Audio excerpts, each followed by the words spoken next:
Mike, you know what? I woke up from a really bad dream last night. I was really depressed. I saw in my dream that we are living in a world where we ran out of food. And I was thinking, could this be even a possibility? Can we even run out of food in the future? Can this be an epic problem in the future? Prateek, I don't know if it's just a dream. I think it might be a bit of a reality. I was reading up some stats actually recently just for a school assignment here, and 8,200 people died of malnourishment in sub-Saharan Africa in 2014. Like that's astounding. And I think that is a pretty epic problem that we're not just going to face in our generation, but it's something our children will face. How do we even solve something like that? I think leveraging the existing technologies and even the up-and-coming technologies by refining them, utilizing the two most important fronts of technology, including big data and machine learning, I think we can create some devices and some strategies to be able to export these technologies to the most needed countries. Okay, so you're thinking we'd use big data to maybe look at how crops function or how they operate? How do we use the big data? Yeah, exactly. You're right on there. By utilizing those markers and understanding how we are collecting data, and then when we do have data about how these different crops behave in different conditions, how do these, what kind of spatial arrangements we should be actually growing these crops in, what kind of measures we can take to improve soil's nutrition and soil's health, and maybe if we have any ways of measuring that soil health in real time, maybe we can increase the yield of those crops in the agricultural land.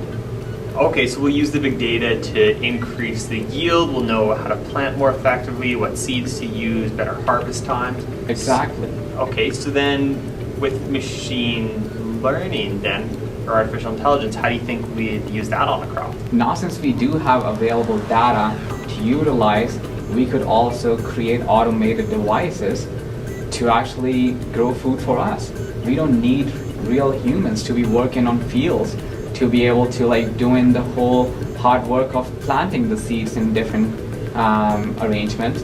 And also we could rely on automation and different robots to be able to actually go out and farm for us, and they can do it overnight as well, and we don't have to worry too much about not having enough daylight, or we can even continue working even in nighttime if it's needed to increase the productivity.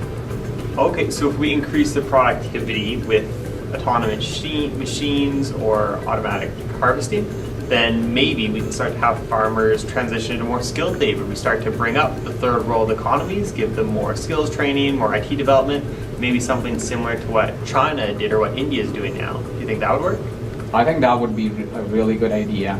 I think these economies do need another revenue stream and other industries so that they can not only just rely on agriculture, they need other industries where they can improve their economies of scale and use the manpower available to them so that they can increase their GDPs.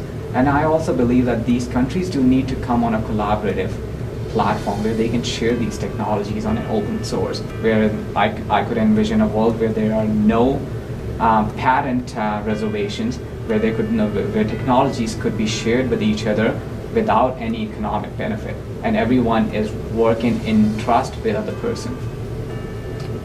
You know, Prateek, that's crazy. Having an open source platform, everyone integrated, I think that collaborative environment would start to help build up third world countries. And I know where this MBA is, but hey, that sounds like an epic problem I think we could start to tackle. I think we definitely have some sort of an idea of how to solve it, and now I can at least have some peaceful sleep.